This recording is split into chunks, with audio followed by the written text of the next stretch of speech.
Hi, I'm Jeff Ludy, and thank you for watching this video.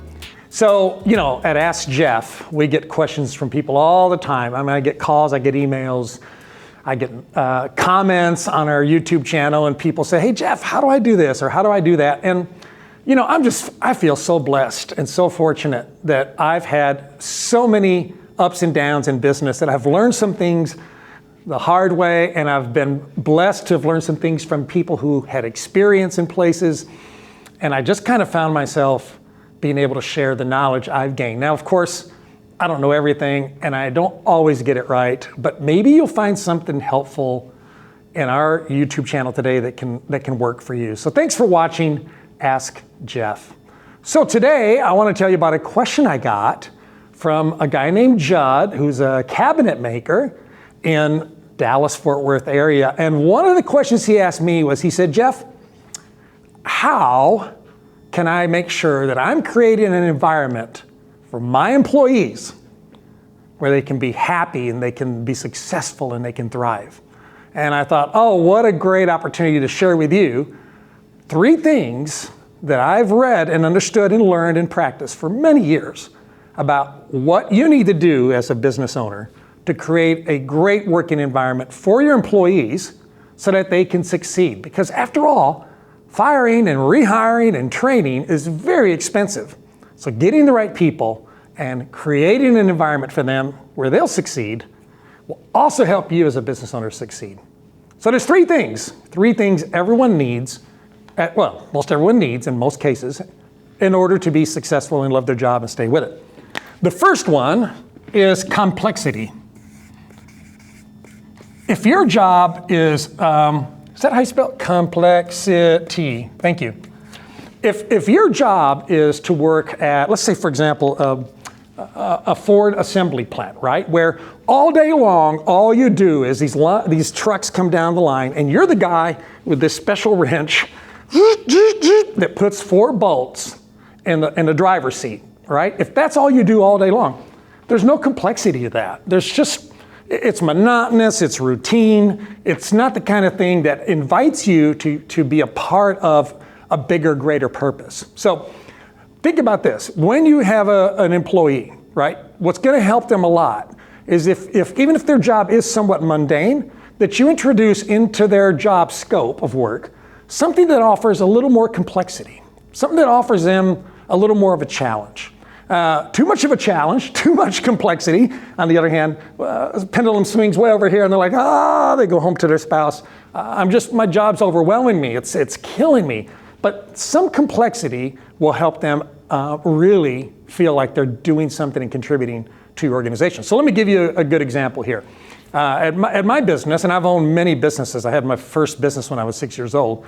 But at my business, what I like to do is I like to find people who I know want to have some important role in the company, and then we assign them something that's a little more complex. For example, I own a window business called Houston Window Experts, where we replace windows and doors in customers' homes. We install between 20 and 30,000 windows and doors a year. So that alone is pretty complex. But when I hire a person who's an installer, for example, right?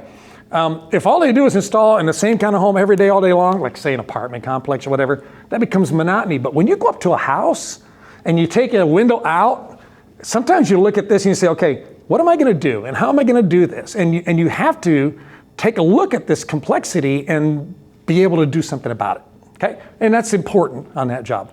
So what is the second thing that people need beyond complexity?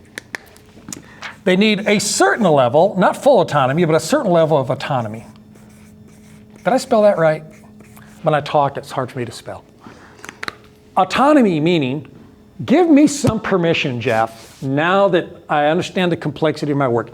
Give me some boundaries, give me some guidelines, put some stripes in the road for me to stay in here, but give me the opportunity to try to work on a solution for that. So just if you had something complex to do, but you always had to stick to a script, you always had to follow exactly what the company tells you to do, it removes some of the fun and some of the joy that comes with solving a complex problem. So autonomy means this. Hey, Jim, Susan, here's the problem. I'm going to let you solve it. If you need something from me, you come to me and I'll help you with it. But otherwise, try it. Let's see where we're at. And then the important thing is that you let them fail. As long as they're failing forward, let them fail. Now, if the job is way too complex, like you give them a $1 million account and they're not ready for that, shame on you. We need complexity that you know with a little bit of autonomy, they can succeed. And they can get a good feeling about, I handled that. They can come to you and brag and say, here's how I handled that crisis and problem solved. And they can get one of those atta-girls or an atta-boy. So complexity, autonomy, and then the third one, probably the most important, is compensation. So I have another video about how much should I pay my employees, okay? And we'll talk about that at another time. But compensation is important to all of this. I mean, think about this. Let's suppose that you had a job where you were going to solve COVID, right? We all know about COVID. And so it's very complex. It's a new disease and very few answers about it. But you give a scientist and a team of scientists some room to work and stay within some boundaries, but try to figure this out. The boundaries might be, say, FDA, right? When they solve that, oh my God, don't you think they made a bunch of money for doing that? Yes, they did. They made a lot of money for coming up with a vaccine. Now, granted, it doesn't always work, right? So maybe they didn't completely solve the problem, but the more complex the problem is, the more the compensation, the reward should be. Now, it doesn't always have to be money.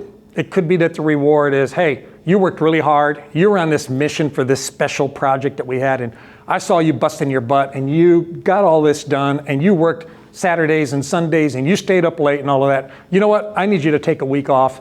Here's some first-class airline tickets on the company. Here's a rental at an Airbnb.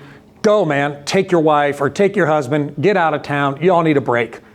Somehow, doing this work, now feeling that there's some reward to it. There's a recognition. There's compensation for that will help them want to do it again. So, if you have these three things and you find that all of these are in balance, right? Complexity can't be too complex, but complex enough. Autonomy is enough room for them to work on this, but not too much room that they fail, because you don't want them to fail unless they're failing forward, right? They're trying. Then the compensation has to be somewhat commensurate with that. If I solve a very complex problem, I should get a very big compensation. If I solve a smaller complex problem, I should get a smaller compensation. All of these three, like a triangle, in harmony and in balance, will create a great, comfortable working environment. How would you, as a business owner, like to be able to take 30 days off and let the inmates run the jail? You can only accomplish that when you have found great employees and you give them these things in their work environment. And when you do, they'll be happy, they'll stick around, you'll be happy, and you get to take a trip. That's a pretty good idea, isn't it? Okay, if you have questions for Jeff, why don't you leave it in the comments below, and I'll take your question and answer it real soon. Thanks for watching, and have a great day.